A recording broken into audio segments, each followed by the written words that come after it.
Hello students, હું આપ સૌનું હાર્દિક સ્વાગત કરું છું મારી યુટ્યુબ ચેનલમાં. તો ફ્રેન્ડ્સ, આજે તમે જોશો તો આજની તારીખ છે 8 જુલાઈ.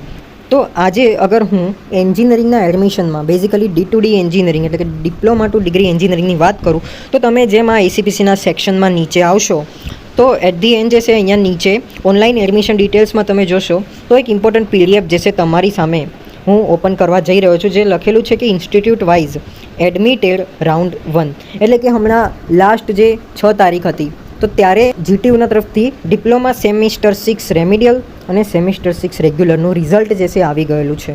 ઓકે, મેં કદાચ એ વિડીયોમાં તમને ડિસ્ક્રાઇબ પણ કરેલું હતું કે જો 6 તારીખ સુધીમાં તમારું ડિપ્લોમાનું રિઝલ્ટ આવી જાય છે, એના પછી જો તમે ટ્યુશન ફી ભરો છો ધેન ઇટ્સ ટુ ગુડ. અને રિયલીમાં તમે નહીં માનો, જે હું વિડીયોમાં બોલ્યો હતો એ પ્રમાણે જે કોઈ છોકરાએ ફોલો કર્યો હશે ધેન ઇટ્સ ટુ ગુડ.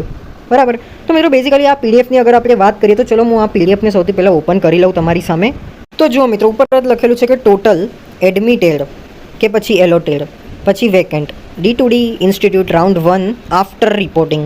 બરાબર, એટલે કે રાઉન્ડ 1નું તમારું જે છે એ ઓલરેડી કમ્પ્લીટ થઈ ગયું છે રાઉન્ડ 1. ઓકે, તો રાઉન્ડ 2 પછી હવે કેટલી સીટો ઇન્સ્ટિટ્યૂટ વાઇઝ જે છે, ઇવન બ્રાન્ચ વાઇઝ, બરાબર, ભલે પછી સેલ્ફ ફાઇનાન્સ હોય કે પછી ગવર્મેન્ટ હોય, બરાબર, ટોટલ સંખ્યા કેટલી છે કોલેજમાં, ટોટલ એડમિટ કેટલા થયા છે, અને હવે વેકેન્ટ એટલે કે બાકી જે છે કેટલી સીટો રહેલી છે પર્ટિક્યુલર કોલેજમાં, એનો ડેટા ટૂંકમાં આ PDFમાં બતાવવામાં આવેલો છે. જો તમને આ PDFની લિંક જોતી છે તો ડોન્ટ વરી, હું આ PDFની લિંક ડિસ્ક્રિપ્શન બોક્સમાં મૂકી દઈશ કે જેથી કરીને તમને તકલીફ ના થાય. બેઝિકલી જે છે આપણે જોઈએ તો ગવર્મેન્ટ કોલેજ તમે કોઈ પણ ઉઠાવી લો. ચલો આપણે સૌથી પહેલાં LDની વાત કરી લઈએ. તો જો હું એ LDના સેક્શનમાં આવી ગયો છું, બરાબર, જ્યાં આગળ તમે આપણે બેઝિકલી 2 બ્રાન્ચની વાત કરીએ, કોમ્પ્યુટર એન્જિનિયરિંગ, બરાબર.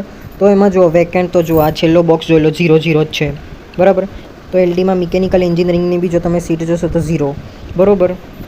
ઓકે, તો મિત્રો રાઉન્ડ 1 પછી જે છે તમારું વેકેન્ટ સીટ એક રહેલી છે LD કોલેજ ઓફ એન્જિનિયરિંગ અમદાવાદમાં, એ છે artificial intelligence and machine learning, બરાબર.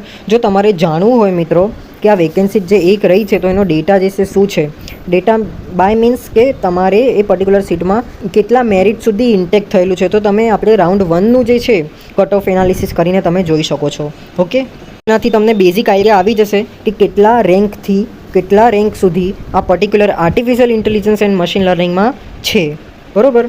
બીજું જો તમે અહીંયા વિશ્વકર્મા ગવર્મેન્ટ એન્જિનિયરિંગ કોલેજ જોશો, બરાબર, ચાંદખેડા ગાંધીનગર, તો એમાં અહીંયા જે એક સીટ વેકેન્ટ છે એ છે બેઝિકલી ઇલેક્ટ્રિકલ એન્જિનિયરિંગની, અને લાસ્ટમાં તમે જોશો તો પાવર ઇલેક્ટ્રોનિક્સ, બરાબર. તો એની એક સીટ જે છે બાકી રહેલી છે, બાકી ઓલમોસ્ટ જે છે ફૂલ થઈ ગયેલી છે.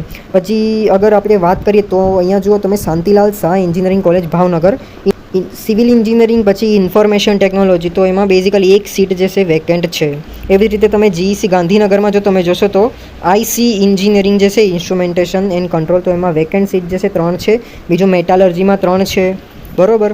આ બધી તમે અહીંયા જોઈ શકો છો. આઈ થિંક આ PDFમાં જે છે લાસ્ટમાં જે છે આ લોકોએ ગવર્મેન્ટ સીટનો ડેટા જે છે મૂક્યો છે, બરાબર. તો તમે આ બધું જોઈ લેજો. મેં તો બસ તમને વિડીયોના મારફતે ઇન્ફોર્મેશન શેર કરેલી છે. જો તમે મારી યુટ્યુબ ચેનલમાં નવા છો તો પ્લીઝ સબસ્ક્રાઇબ કરી દો. અને thank you so much for watching my video. જો તમને લાગ્યો હશે આ વિડીયો સારો તો તમે તમારા ફ્રેન્ડ્સ સાથે પણ શેર જરૂર કરો. અને મિત્રો આવી જ રીતે એડમિશનની તમામ અપડેટ તેમજ GTUના રિલેટેડ બધી જ અપડેટ જે છે મારી યુટ્યુબ ચેનલ GTU સ્ટુડન્ટ્સમાં તમને કન્ટિન્યુઅસ મળશે, એની ગેરંટી મારી. સો તમે શું કરો, મારી યુટ્યુબ ચેનલને સબસ્ક્રાઈબ તો કરો જ, સાથે તમે મને ઇન્સ્ટાગ્રામમાં પણ ફોલો કરી શકો છો. અને સાથે આપણે એક વોટ્સઅપ ચેનલ પણ બનાવેલી છે, તો એની લિંક હું ડિસ્ક્રિપ્શન બોક્સમાં મૂકી દઉં છું, તો એમાં પણ તમે જોઈન થઈ જાઓ, જેથી કરીને હું જે બી આવા ઇમ્પોર્ટન્ટ વિડીયો બનાવું છું તો એની લિંક હું એમાં શેર કરતો હોઉં છું. Thank you so much for watching my video.